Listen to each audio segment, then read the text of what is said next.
Mi nombre es Daniela Cañas y les voy a explicar el procedimiento para calcular la evapotranspiración potencial por el método de Christiansen.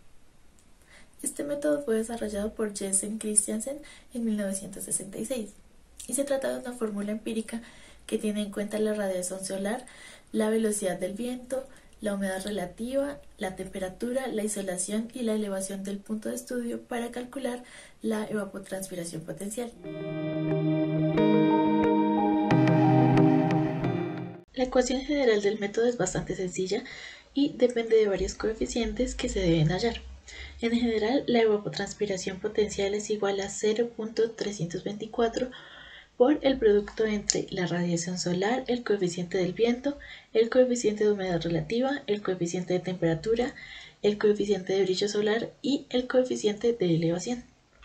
La radiación solar en el punto de estudio será igual a la radiación extraterrestre tomada en la parte superior de la atmósfera por el número de días del mes. Esta radiación extraterrestre o RTT se puede extraer de una tabla disponible en la página de la Organización de las Naciones Unidas para la Alimentación y la Agricultura o FAO. Los valores de la tabla están dados en megajoules por metro cuadrado sobre día y se debe realizar la conversión a milímetros sobre día para realizar el cálculo. Los valores extraídos de esta tabla van a depender de la latitud y el hemisferio en el que se encuentra el punto de estudio y del mes que se quiera estudiar. El coeficiente del viento se calcula por medio de la ecuación que podemos observar. Esta depende de W y W sub 0, donde W es la velocidad media mensual del viento a 2 metros de altura y W sub 0 es una constante de 6.7 km por hora. Por lo general podemos obtener el valor de W de las estaciones meteorológicas. Sin embargo, cuando este valor no está medido a los 2 metros de altura que se necesitan, podemos recalcularlo a partir de la velocidad del viento medida a una altura z por medio de la ecuación que podemos observar aquí. El coeficiente de humedad relativa lo podemos calcular por medio de la ecuación que depende de HM y HM sub 0, donde HM sub 0 es una constante de 0.60 y HM es la humedad relativa media mensual en decimales. Cuando la estación no nos da el valor de la humedad relativa, la podemos calcular haciendo la relación entre E húmedo y E seco, donde la ecuación de E va a depender de la temperatura del bulbo húmedo o la temperatura del bulbo seco, la cual se debe proveer por la estación. El coeficiente de temperatura se puede calcular por medio de la ecuación que depende de Tc y Tc sub 0, donde Tc sub 0 es una constante de 20 grados centígrados y Tc es la temperatura media mensual del aire expresada en grados centígrados. El coeficiente de brillo solar se calcula por medio de la ecuación que depende de S y S sub 0. S sub 0 es una constante de 0.80 y S es la insolación que se calcula haciendo la relación entre el brillo solar mensual y el brillo solar teórico de ese mismo mes. El número de horas de brillo solar teórico lo podemos encontrar en una tabla proveniente de la FAO y depende de la latitud de la estación, el hemisferio y el mes que se quiera estudiar.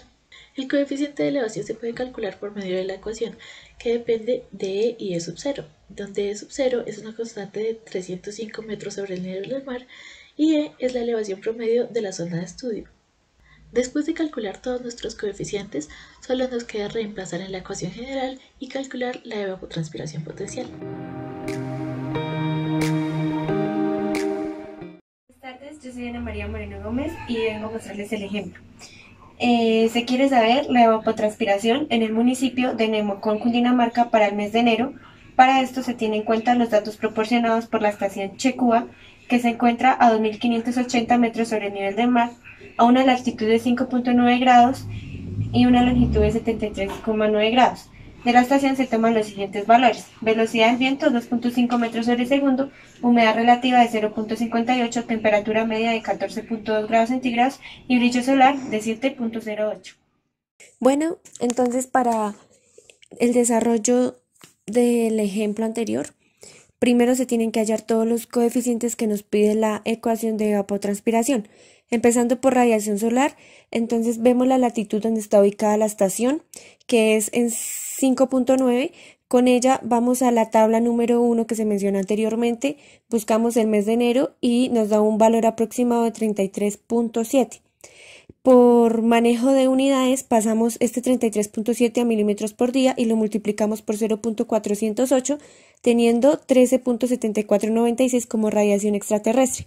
Con esta radiación extraterrestre la multiplicamos por el número de días del mes de enero, que es 31, y así obtenemos la radiación solar con un valor de 426.23 milímetros. Para el coeficiente del viento, debemos tener la velocidad media del viento en kilómetros por hora. El enunciado nos dice que es 2.5 metros sobre segundo. Recordemos que esto es una altura de 20 metros. Pasamos este valor a kilómetros por hora y tenemos 9 kilómetros por hora y tenemos la velocidad de medio constante que dice el método de 6.7 kilómetros por hora. Poniendo estos valores en la ecuación que se ve en pantalla, tenemos un coeficiente de viento de 1.07. Para el coeficiente de humedad relativa debemos conocer la humedad que se presenta en la estación, que es de 0,58 según el enunciado, y la constante del método, que es 0,60. Con estos dos valores ya podemos hacer el cálculo del coeficiente de humedad relativa operando la ecuación que se presenta y tenemos que el coeficiente es de 1,01. De igual forma, para el coeficiente de temperatura, conocemos que la temperatura es de 14,2 grados centígrados que se presenta en la estación y que la temperatura constante del método es de 20 grados centígrados y al operar tenemos un coeficiente de temperatura de 0,82. Para el coeficiente del brillo solar necesitamos hallar el coeficiente de S, que es el brillo solar del mes sobre el brillo solar teórico del mes. El brillo solar teórico del mes lo calculamos igualmente con la latitud. Vamos a la tabla número 2 que se presentó anteriormente. Para el mes de enero vemos que es de 11,8 horas. Sin embargo, en la estación nos presentó que el brillo solar era de 7,08 horas. Entonces se hace la división entre estos dos factores teniendo como resultado 0,6 y con este 0,6 procedemos a hallar el coeficiente de brillo solar teniendo en cuenta que S constante en el método de 0,8. Añadimos los valores y como coeficiente de brillo solar tenemos 0,87. Para el coeficiente de elevación, entonces necesitamos la elevación de la estación, que se encuentra a 2.850 metros sobre el nivel del mar y la constante del método es 305 metros sobre el nivel del mar. Ponemos estos valores y finalmente el coeficiente de elevación es de 1,25. Bueno, conociendo todos los valores, todos los coeficientes y la radiación solar, hacemos el producto entre ellos y este producto lo multiplicamos por 0,324 que estipula el método de Christiansen. Y finalmente obtenemos una evapotranspiración de 133.08 milímetros para el mes de enero. Se realiza este procedimiento dependiendo de cada mes para todos los meses.